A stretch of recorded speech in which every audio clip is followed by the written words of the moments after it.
Makaraan ang araw ng pamamahinga, pagbubukang liwayway ng unang araw ng Sanlinggo, pumunta sa libingan ni Jesus si Maria. At ang isa pang Maria, biglang umindol ng malakas. Bumaba mula sa langit ang isang anghel ng Panginoon. Iginulong ang batong nakatakip sa libingan at naupo sa ibabaw niyon. Ang kanyang mukha ay nakasisilaw na parang kidlat at kasing puti ng busilak ng kanyang damit. Nangingig sa takot ang mga bantay at nabulagtang anibig patay ng makita ang anghel. Ngunit sinabi ko sa mga babae, huwag kayong matakot. Alam kong hinahanap si Jesus na ibinako sa krus. Wala na siya rito, sapagkat siya'y muling nabuhay tulad ng kanyang sinabi. Halika kayo, tingnan ninyo ang pinagbigyan sa kanya. Lumakad na kayo at ibalita sa kanyang mga lagat na siya'y muling nabuhay at mauna sa Galilea. Makikita ninyo siya roon. Tandaan ninyo ang sinabi ko sa inyo. Dali-dali silang umalis ng libingan. Pinagharian sila ng magkahalong takot at galak at patakbong nagpunta sa mga lagat upang ibalita ang nangyari. Ngunit sinalubong sila ni Jesus at binati at lumapit sila. Niyakap ang kanyang paa at sinamba siya. Sinabi sa kanila ni Jesus, huwag kayong matakot. Kumayo kayo at sabihin sa mga kapatid ko na pumunta sila sa Galilea at makikita nila ako roon. Mga pinakamamahal kong mga kapatid, ang mabuting balita ng Panginoon. Pinupuri mo rin na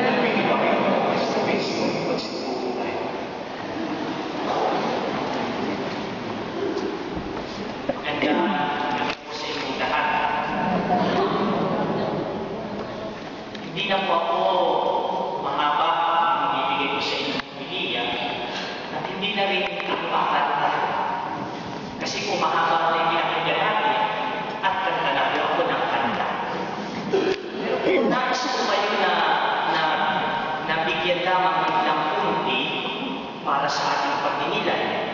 Pero bago yun, habang narinig ko yung ibang heli, naalala ko yung biro ng mga biblikal eskola. Kaya daw kasi unang nagpakita ang Panginoon sa mga babae ay kasi daw madadagdag sigurado makakarating sa kanyang mga anigan. Wala kung totoo ito, yung katotohanan ito. Kayo'y matagal na sa milan, kayo na lamang ang mag-husga ito. Yung mga nakakaraang araw ko, yung ating pagninilay, ang sabi ko sa inyo, maging atente kayo sa mga simbolo. Kasi isa natin nakamagandang simbolo, yung Holy Thursday, kung paano yung Panginoon, sabi niya, ako'y maestro at Panginoon, yung totoong-totoo. Pero yung kaso mo ang paanin, kung ako ang Panginoon na naghugas ng paa, gawin din ninyo ito.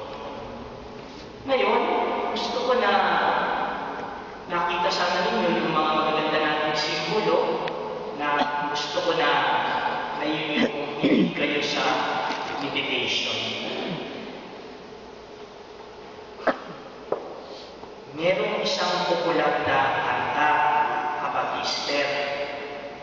Ganito ang kanyang nilalaman. Ito'y masayang kanta. Ito ang bagong araw.